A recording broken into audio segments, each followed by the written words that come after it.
Agora nós vamos falar sobre os códigos do programa Vai e Vem.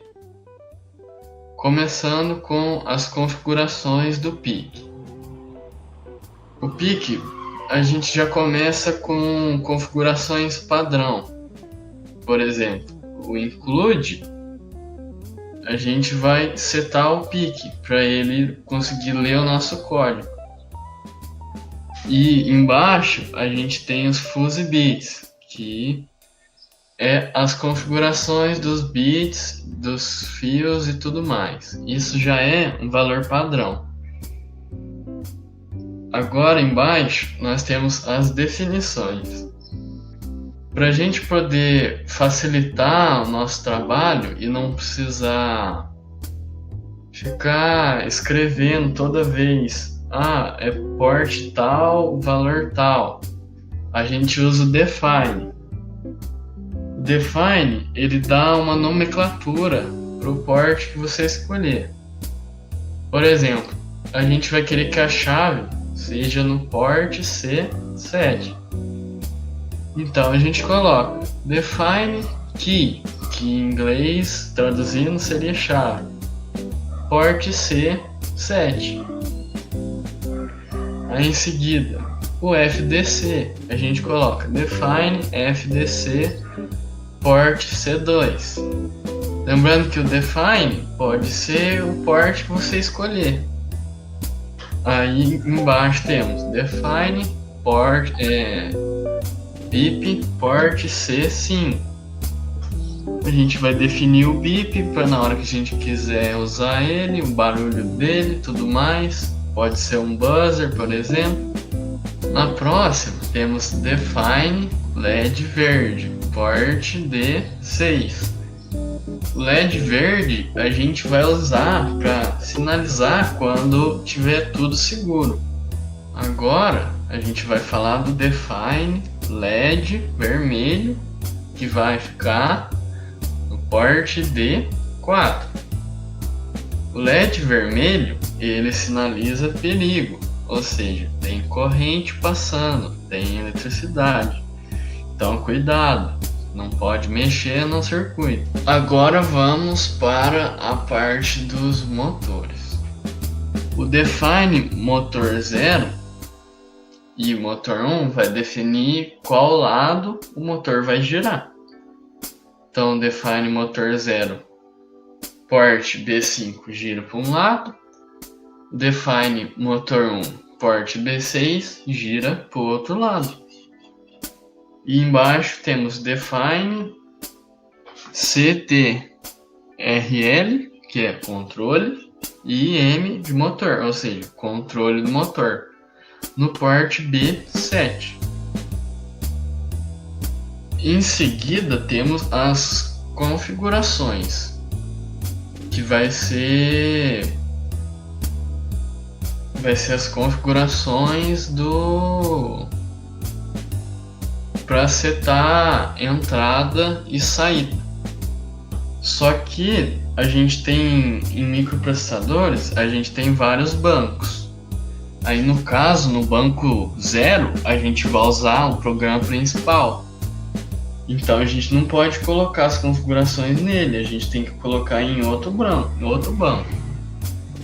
Então aqui no início a gente tem PSF status RP0, que daí a gente vai setar o banco 0, ou seja, a gente vai para o banco 1, daí a gente pode começar a configurar.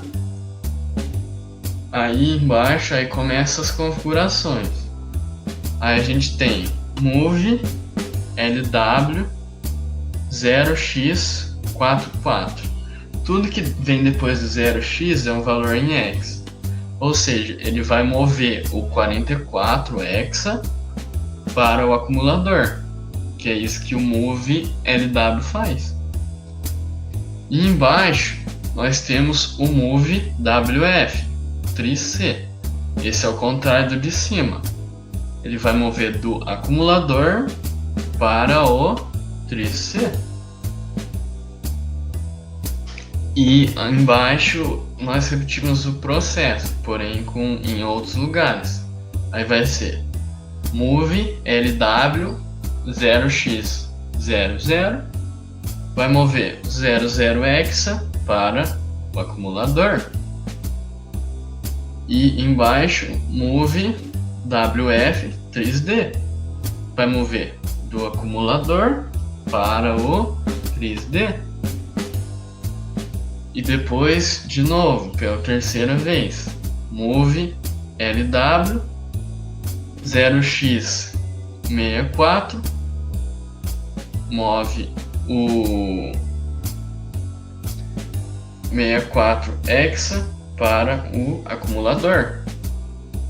E depois, move WF 3B, move do acumulador para o 3B.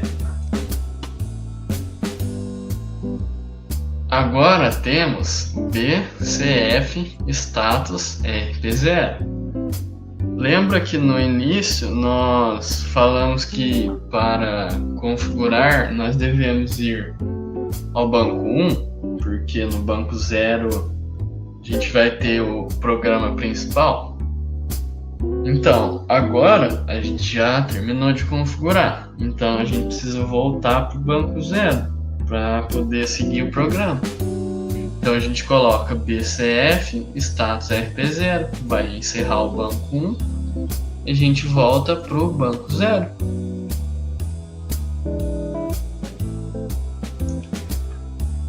Agora nós vamos para a situação inicial do motor, que basicamente a gente vai arrumar o motor para ele conseguir seguir adiante. Aí a gente vai salvar. Aí move LW 0x7D, igual nas configurações, a gente vai mover o 7D hexa para o acumulador.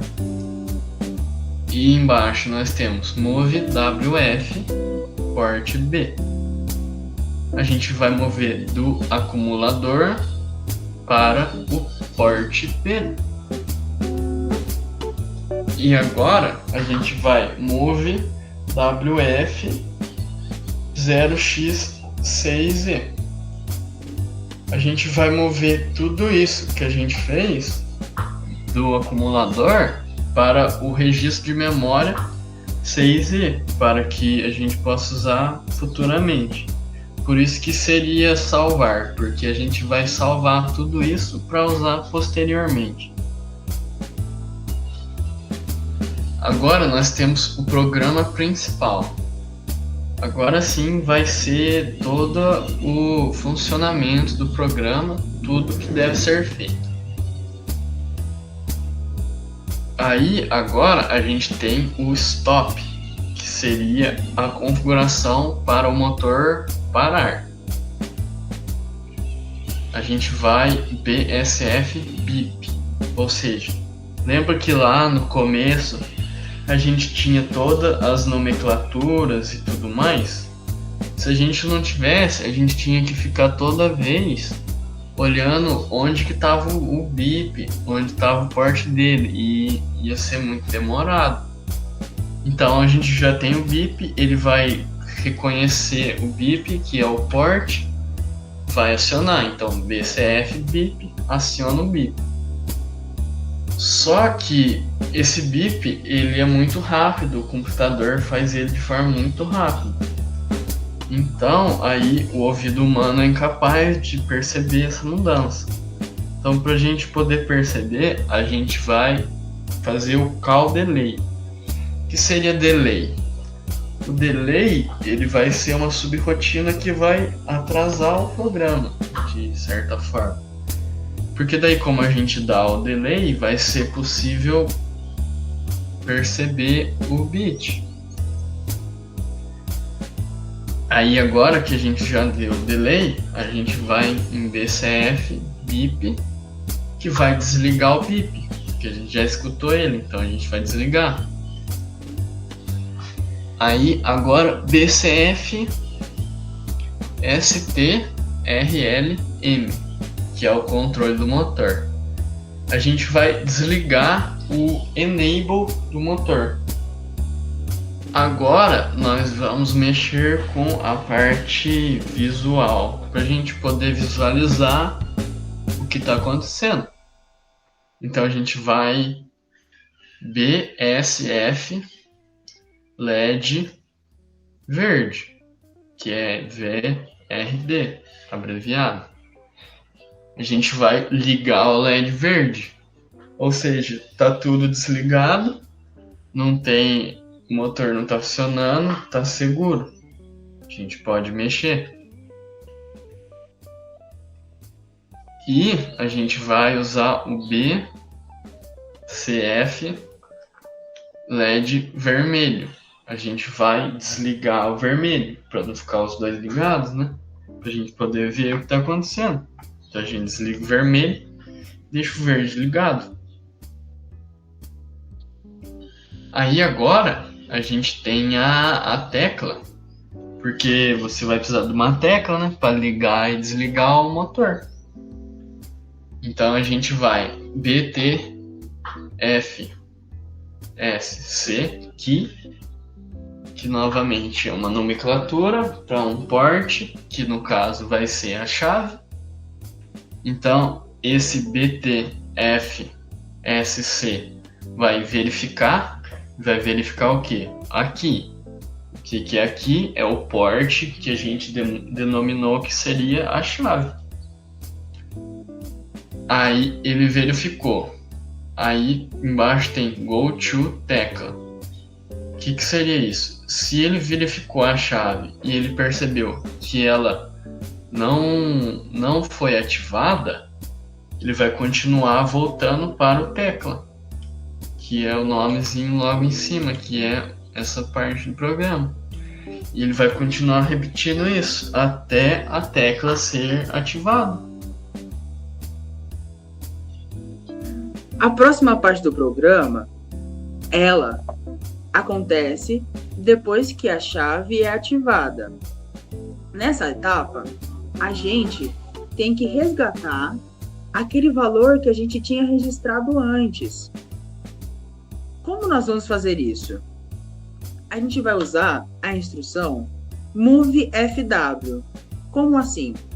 A gente vai pegar o valor que a gente guardou lá no banco 6E e vai mandar para o nosso acumulador. Logo após, a gente vai usar a instrução MoveWF. Para que vai servir essa função? Essa função vai mandar o valor do acumulador para o registro, que seria o port B. Ou seja, nós estamos resgatando o valor que nós tínhamos enviado anteriormente para o banco 6E, enviando agora para o motor. A próxima etapa é para a gente fazer a ativação do motor. Para que o motor possa funcionar, a gente tem que ativar o Enable. A gente pode enviar qualquer valor para esse motor. Se o Enable não estiver ativado, o motor não vai funcionar. Então agora a gente usa a instrução BSF, ou seja, setar o controle do motor. Depois disso, a gente tem que mudar as nossas informações visuais. Agora a gente precisa desligar o LED verde e ligar o LED vermelho para avisar que agora está tudo funcionando e a gente não pode interromper o processo. Como a gente faz isso? A gente usa a instrução BCF LED verde, ou seja, limpar o LED verde, enviar 0, desligar. E a gente usa BSF LED vermelho, ou seja, setar o LED vermelho, ligar o LED vermelho. A próxima etapa é a verificação de um sensor. Nessa etapa, a gente já tem o motor em funcionamento, girando para um lado ou para o outro. E nós precisamos fazer a reversão do motor quando ele já chegou no fim. Como nós vamos fazer isso?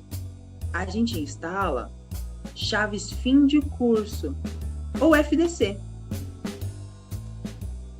Nós, depois, precisamos fazer a conferência dessas chaves, para ver se elas foram ativadas ou não.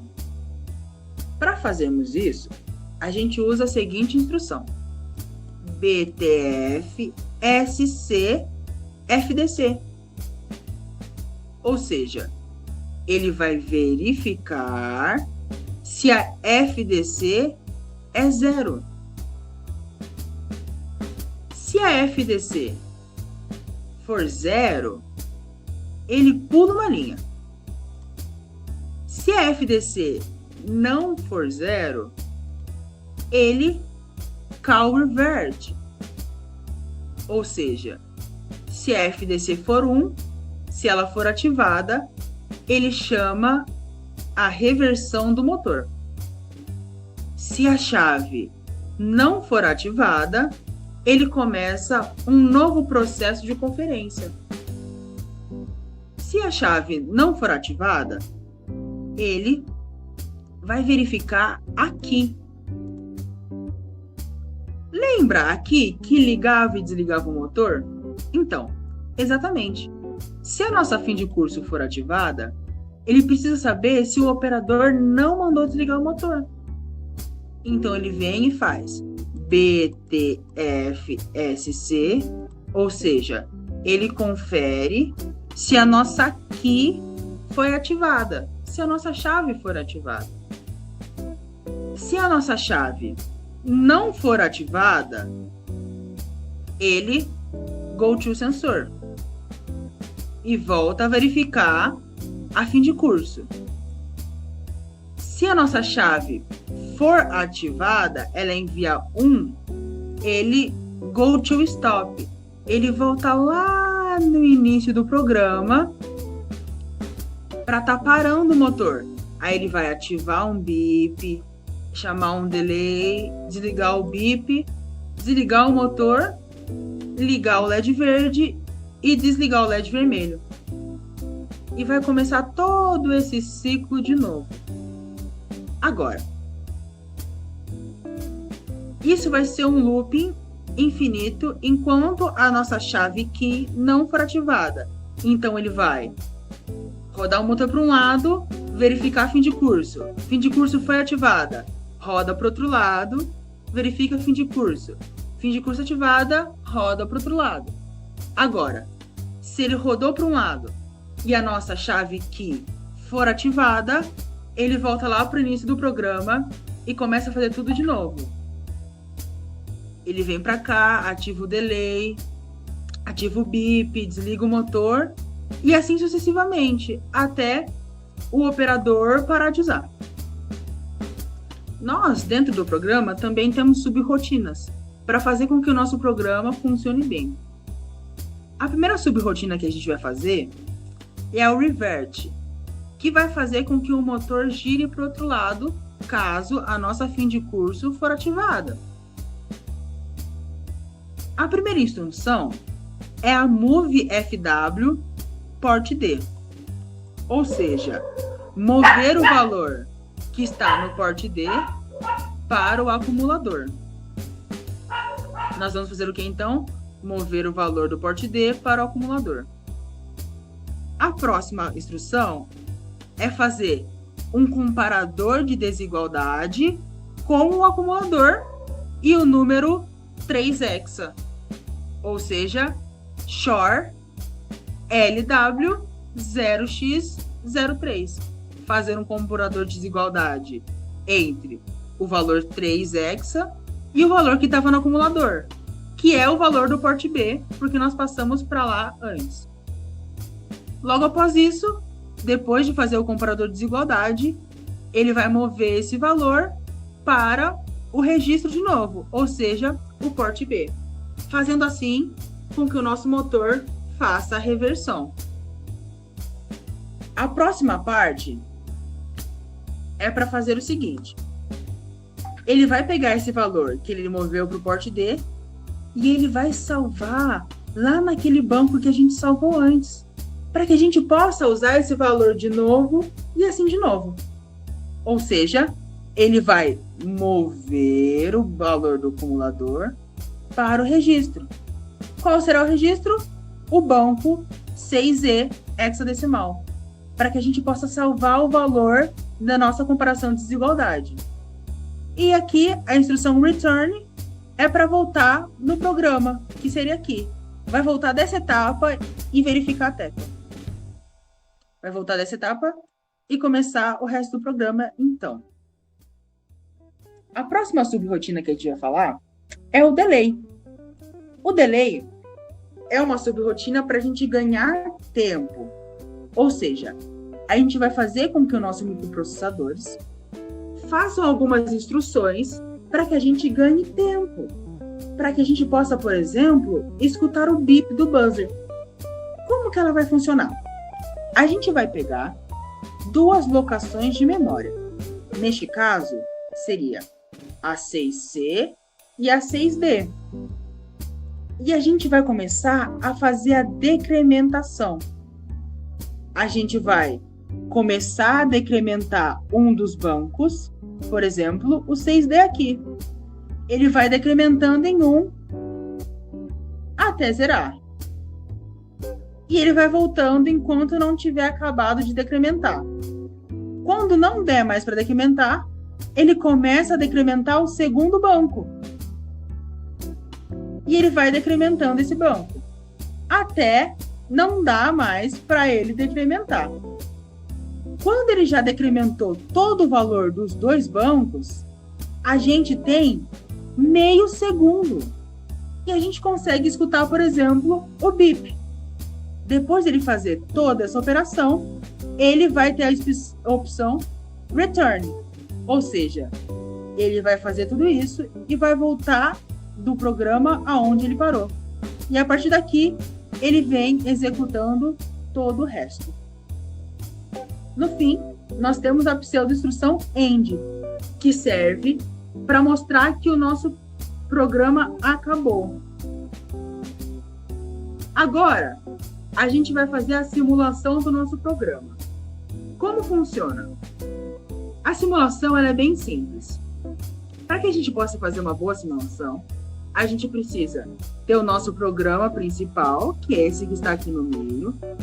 A gente precisa colocar os endereços numéricos dos nossos status, dos nossos portais, do nosso tris, aqui nessa janela chamada watch, e aqui a gente verifica a execução deles, se está correndo tudo certo, se eles estão sendo utilizados, se eles não estão. Logo aqui embaixo, a gente vai usar algumas teclas de simulação, tudo bem? E aqui desse lado, a gente consegue, lado esquerdo, ver se o nosso programa deu certo ou não deu certo. Um programa ele pode não dar certo por várias questões. Uma delas é o erro de sintaxe, ou seja, nós escrevemos alguma coisa errada. Quando nós escrevemos alguma coisa errada, ele não fica colorido como está aqui, por exemplo. Ele fica com uma cor diferente. Isso mostra que a instrução não foi escrita certa.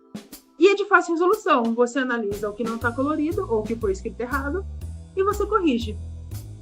Outro erro que pode dar é um erro de lógica. Esse é um pouco mais difícil de ser resolvido, mas dá para ser também. Que é o quê? Quando você criou uma lógica para o seu programa, mas ela criou uma confusão no microprocessador, ou ela não pode ser executada, a sua lógica está errada. Isso vai fazer também com que haja a falha na nossa simulação. Vamos simular esse programa para ver como ficou? Sim.